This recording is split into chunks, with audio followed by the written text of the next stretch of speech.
Meniere's disease is a disorder of the inner ear with hallmark symptoms consisting of spontaneous and episodic vertigo, unilateral sensorineural hearing loss, tinnitus, and oral fullness. Vertigo is defined as the perception of rotational or translational movement in the absence of an external stimulus. Tinnitus is the perception of sound in the absence of any external stimulus. Sensorineural hearing loss is a type of hearing loss in which the root cause lies in the inner ear or sensory organs, which are cochlea and associated structures, or the vestibulocochlear nerve. Conductive hearing loss occurs when the passage of sound is blocked in either the ear canal or in the middle ear. Oral fullness refers to ear pressure or a clogging sensation of the ear. Now, the characteristics of Meniere's disease attacks. Classically, patients with Meniere's disease experience recurrent perceptions of rotational movement of their environment. This is considered true vertigo. Patients experience vertigo attacks lasting 20 minutes to 12 hours, most lasting 2 to 3 hours, and have unilateral hearing loss and tinnitus with or without oral fullness or pressure. Nausea, vomiting, sweating, and possibly diarrhea occur during these attacks, with onset typically preceded by a sudden intensification of unilateral non-pulsatile tinnitus. Now, the natural history of disease. Symptoms of Meniere's disease might also fluctuate after initial presentation, with attacks varying in frequency and severity. Some authors suggest that vertigo can be triggered by excessive caffeine or sodium intake and changes in barometric pressure. Further, hearing loss typically becomes permanent as Meniere's disease progresses.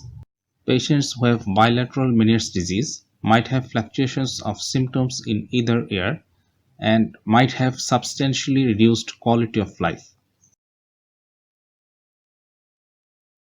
Now, the diagnostic criteria. Patients with a definite Meniere's disease have 2 or more spontaneous episodes of vertigo with each lasting 20 minutes to 12 hours. Low to medium frequency sensorineural hearing loss. Fluctuating oral symptoms such as fullness, hearing, tinnitus located in the affected ear, not better accounted for by any other vestibular diagnosis. Now, differential diagnosis. Unlike benign paroxysmal positional vertigo, which is the most common cause of peripheral vertigo, Meniere's disease attacks last longer and are not reproducible by specific head movements.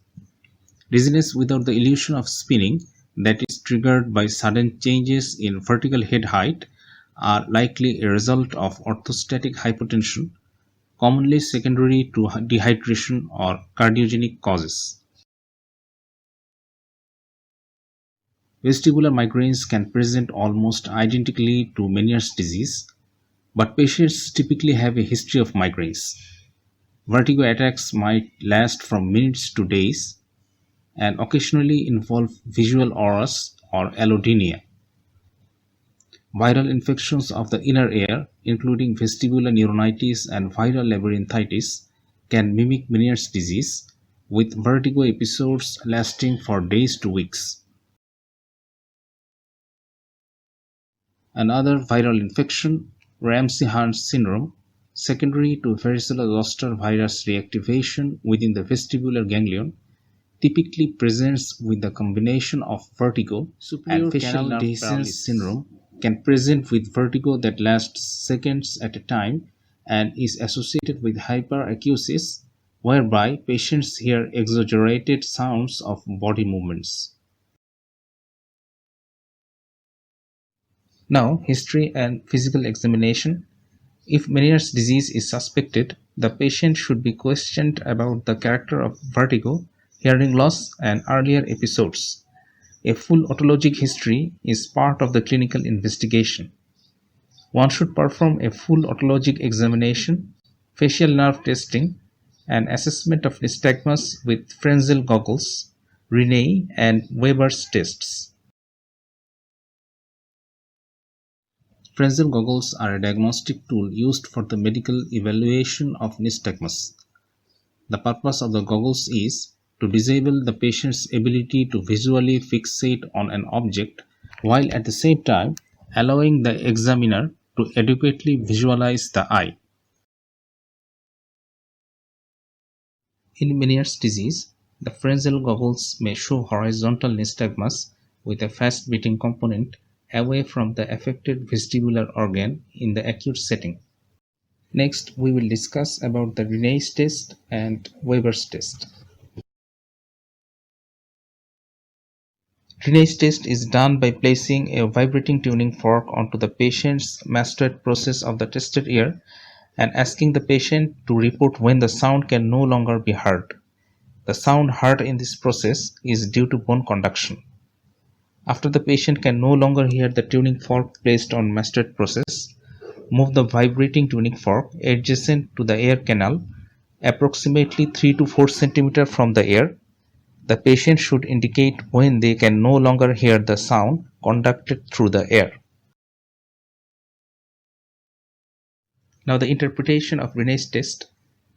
Normal finding is air conduction is better than bone conduction.